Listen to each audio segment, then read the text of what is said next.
Yeah, good morning. US markets tried to recover yesterday, boosted by short covering as well as some good data on housing, but failed to sustain.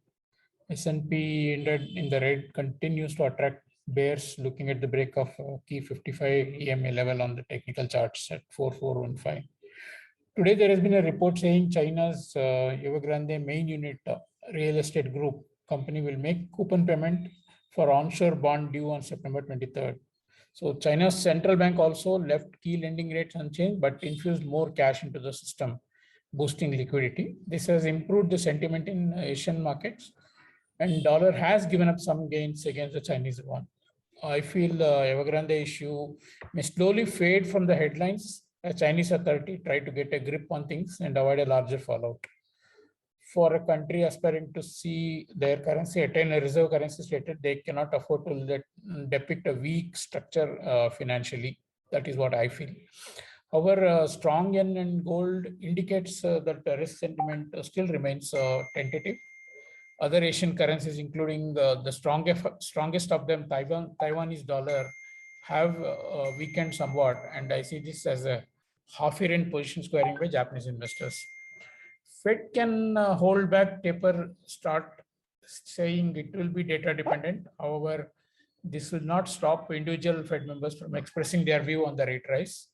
From 7 members who saw rate rising in 2022 in June, the number may go up, and even number of rate rises predicted may also be higher. This will lead to further pressure on stocks and dollar to strengthen.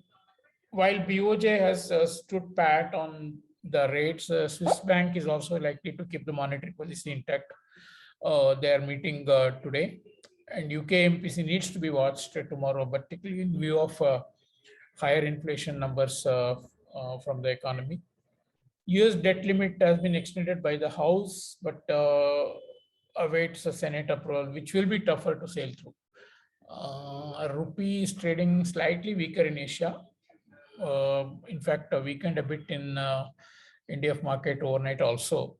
But I think 73.85 will continue to resist any upside attempts. A break there can only happen with a hawkish FOMC or dot plot indicating an earlier rate rise. Yeah, have a good day.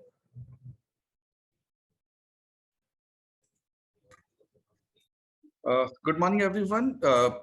The House and Fed can be as divided as me and JK is. I expect Fed to announce tapering today.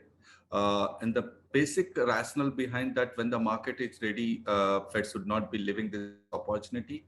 And the second rationale is that yesterday evening, 1.24 trillion worth of dollars have been given to Fed in reverse repo. Look at the number and when the economy is growing, whether you would like to have that much of a liquidity at almost zero rate.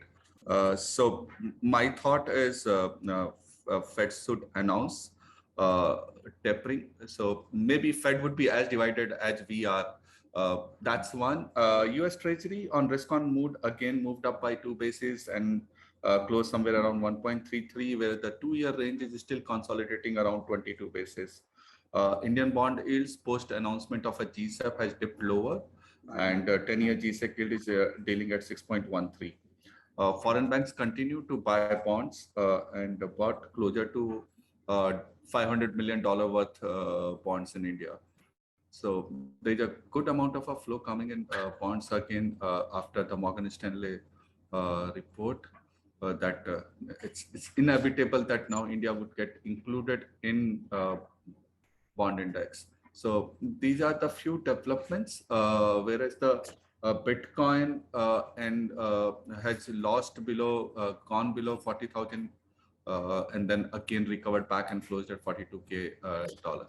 So yes, according to me, tapering is coming.